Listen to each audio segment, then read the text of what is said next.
नमस्कार विद्यार्थी मित्रों, मैं पवन सर, कक्षा 11 अर्थशास्त्र विषय पाठ 4 पूर्ति में विद्यार्थी मित्रों आज हम पूर्ति फलन की चर्चा करने जा रहे हैं। तो पूर्ति फलन अर्थात क्या? किसी एक वस्तु के लिए, किसके लिए? किसी एक वस्तु के लिए पूर्ति को असर करने वाले परिबलों की गणितिक प्रस्तुति, मतलब जो गणित की भाषा में प्रस्तुत किया गया हो वह क्या है? पूर्ति। अब देखिए, पूर्ति फलन किसी एक वस्तु की पूर्ति और उसे प्रभावित करने वाले अनेक परिबलों के बीच संबंध को दर्शाता है। चाहे एक वस्तु हो चाहे अनेक परिबल हो, ऐसे संबंध क्या करेगा? वो दर्शाता है। तो यहाँ पर क्या है? किसी एक वस्तु या अनेक परिबलों का जो फलन है, संक्षेप में पूर्ति का फलन किसी एक वस्तु सेवा की पूर्ति को असर करने वाले परिबलों पर किस प्रकार आधारित है, उसके बारे में हम यहाँ पे चर्चा करने जा रहे हैं। अब यहाँ पे आप देख पा रहे हैं कि यहाँ पर एक सूत्र लिखा हुआ है, Sx बराबर अल्फा, Px t कोमा का निशान, Pf comma Pe comma u bracket बंद। बस खाली इसके विस्तार की चर्चा करनी है। अब देखिए यहाँ पे आपका सूत्र इस तरह से दिख रहा है।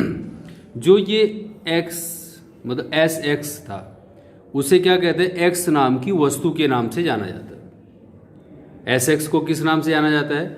x नाम की, मतलब यहाँ पे कोई नाम रख लो, सोहन, मोहन, चिंटू, पिंटू इत्यादि जो भी है x की जगह, तो उसकी जो वस्तु की पूर्ति है उसको इसे कहा जाता है। दूसरा क्या दिया हुआ है? अल्फा। तो यहाँ पर क्या है? फलनात्मक संज्ञा है। ये क्या है? फलनात्मक, क्या है? फलनात्मक संज्ञा। ठीक है, इस संज्ञा के द्वारा देखो इसे शुरू किया जाता है। Px क्या है? x वस्तु की कीमत। यहाँ पर क्या था? x वस्तु की पूर्ति थी, यहाँ पर क्या है? x वस्तु की कीमत है।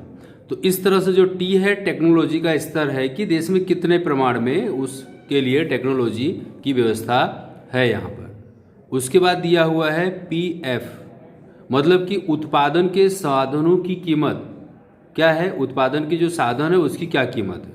PE बराबर क्या है? भविष्य की कीमत का अनुमान, जो भविष्य में वस्तु की अनुमान लगाया जाएगा वह। U बराबर अन्य परिबल। बस खाली आपको ये इसके सामने याद करना है और कुछ है नहीं, एकदम सरलतापूर्वक आप याद कर सकते हैं। तो विद्यार्थी मित्रों, हमारा पूर्ति फलन पूरा हो गया। अब हम देखने जा रहे हैं पूर्ति का नियम। ठीक है, तो सबसे पहले पूर्ति के नियम की आप परिभाषा देख लीजिए। यदि अन्य परिबल स्थिर हो तो कीमत में बढ़ोतरी करने से, किसमें बढ़ोतरी करनी है? कीमत में, पूर्ति में विस्तार होता है। क्या होता है? पूर्ति में विस्तार। और वस्तु की कीमत में कमी करने से पूर्ति में क्या होता है? संकुचन। मतलब यदि अन्य परिबल स्थिर हो, बाकी कोई परिवर्तन ना हो, चाहे उत्पादन खर्च घटे बढ़े जो भी हो, जनसंख्या बढ़े घटे जो भी हो, ठीक है, कीमत में बढ़ोतरी होने से पूर्ति में विस्तार होगा, क्योंकि कीमत बढ़ेगी तो उत्पादक को लाभ होगा, और जब उत्पादक को लाभ होगा तो पूर्ति बढ़ाएगा। इस तरह से वस्तु की कीमत में कमी करने से पूर्ति में संकुचन होता है। क्यों? क्योंकि अब यहाँ पर कमी कर देने से क्या हुआ?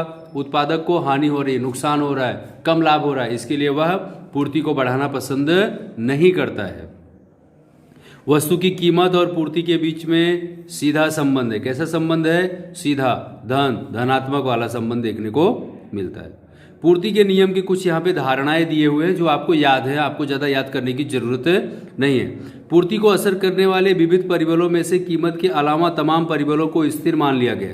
कीमत के अलावा किसको मान लिया गया? स्थिर मान लिया गया। ठीक है, इसमें क्या है? कीमत बढ़े घटे वही खाली बात कही गई। केवल वस्तु की कीमत और उसकी पूर्ति पर ध्यान केंद्रित किया जाए तो पूर्ति का नियम समझाया जा सकता है। क्या है? केवल वस्तु की कीमत और पूर्ति पर ध्यान केंद्रित किया जाए तो क्या हो सकता है? पूर्ति का नियम जो है उसे समझाया जा सकता है। अब देखिए, आपको याद है यहाँ पे 5 पॉइंट मैंने लिख रखे हैं। नंबर 1, उत्पादन, टेक्नोलॉजी, अन्य वस्तु, बाजार से संबंधित और अन्य परिबल। आपको पूर्ति के नियम असर करने वाले परिबल में ये आपने देखा है, पढ़ा है और याद भी किया है। तो अब आप देखिए यहाँ पर क्या है कि उत्पादन के साधनों की कीमत स्थिर है। खाली स्थिर शब्द सभी में आपको एक अतिरिक्त जोड़ देना है, बस, और कुछ नहीं करना है, वही कि वही। देखिए, उत्पादन के साधनों की कीमत क्या है? स्थिर है, क्योंकि कीमत बढ़ेगी तो खर्च बढ़ेगा, और वस्तु की कीमत नहीं बढ़ी तो पूर्ति घट जाएगी, ये विपरीत असर होगा। ठीक है। टेक्नोलॉजी का स्तर क्या है? स्थिर है, उसमें कोई परिवर्तन, सुधारा वधारा देखने को नहीं मिल रहा है। इसके लिए अन्य वस्तुओं के भाव स्थिर हैं, जो बाजार में भाव हैं, वस्तु है, उनकी कीमत क्या है? भाव स्थिर हैं। इसके लिए बाजार में भविष्य की कीमत का अनुमान क्या है? स्थिर है। नहीं था भविष्य में भाव के अनुमान, वस्तु की कीमत बढ़ने वाली है कि घटने वाली है, वो क्या है? स्थिर है। ऐसा कुछ भी अनुमान लग रहा नहीं है। अन्य परिबल जैसे कि सरकारी नीति क्या है, वाहन व्यवहार की सुविधा क्या है, प्राकृतिक परिबल क्या है, पीढ़ी मतलब कि जो व्यापारी की संख्या इत्यादि क्या है? स्थिर हैं, उसमें कुछ भी घटबढ़ देखने को नहीं मिल रहा है। इसलिए यह पूर्ति के नियम की धारणाएं हैं। धन्यवाद विद्यार्थी मित्रों।